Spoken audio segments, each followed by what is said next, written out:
Nah, modusnya begini. Satu, kepemilikan saham pada perusahaan atas nama keluarganya. Dia, ya seperti yang baru diumumkan tuh, RAT. Dia laporannya sendiri sedikit, rekeningnya sendiri sedikit, tapi istrinya, anaknya, perusahaannya, nah itu patut dicurigai. Karena pekerjaannya. Apakah itu betul pencucian? Nah, nanti dibuktikan, tapi itu sudah memenuhi syarat. Yang kedua, pemilikan aset berupa barang bergerak maupun tidak bergerak diatasnamakan pihak lain, disimpan di tempat lain. Sekretaris Mahkamah Agung itu punya mobil mewah berapa, mobilnya disimpan di tempat lain, platnya diganti. Kan muncul tuh di PPL, itu pencucian uang, harus diperiksa. Yang ketiga, membentuk perusahaan untuk mengelola hasil kejahatan. Untuk perusahaan gitu, bikin hotel, hotelnya tidak ada yang beli, tapi asetnya besar sekali. Hotelnya ada orang masuk, hanya hotel Melati, tapi uangnya ratusan miliar. Nah itu bisa dicurigai sebagai pencucian uang. Ya. Penerimaan hibah yang tidak bergerak hasil kejahatan tanpa dilengkapi akta hibah. Tidak ada hibah. Ada yang hibah.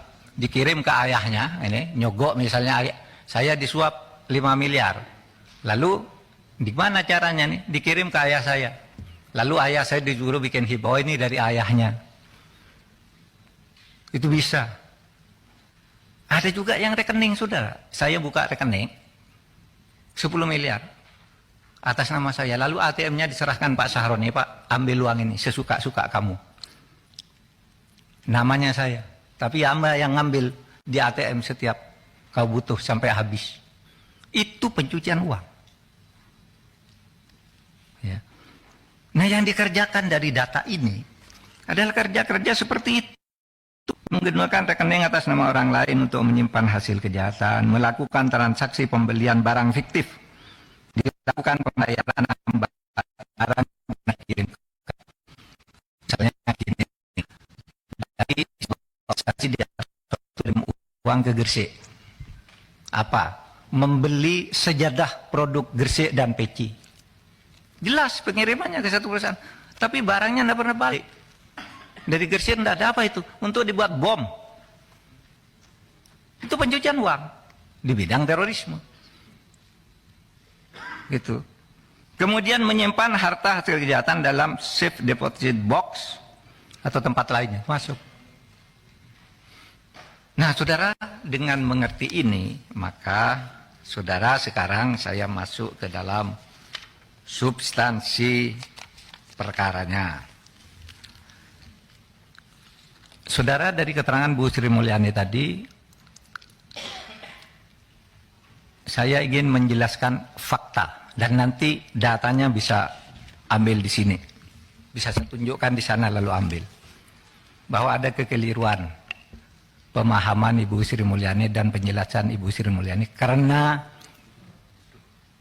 ditutupnya akses yang sebenarnya dari bawah.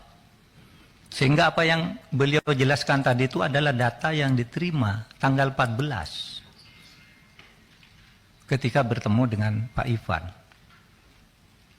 Sehingga disebut yang terakhir itu, yang semula ketika ditanya oleh Bu Sri Mulyani itu, ini apa kok ada uang 189? Itu pejabat tingginya yang eselon 1 itu. Oh, enggak ada Bu di sini. Enggak pernah ada katanya. Ini tahun 2020 kata Bu. Enggak pernah ada. Ada Pak Ivan. Enggak ada. Baru dia, oh iya nanti dicari katanya. Dan itu nyangkut 189. Nanti dijelaskan oleh Pak. Dan itu adalah pencucian uang, dugaan pencucian uang, cukai dengan 15 entitas. Tapi apa laporannya? Menjadi pajak.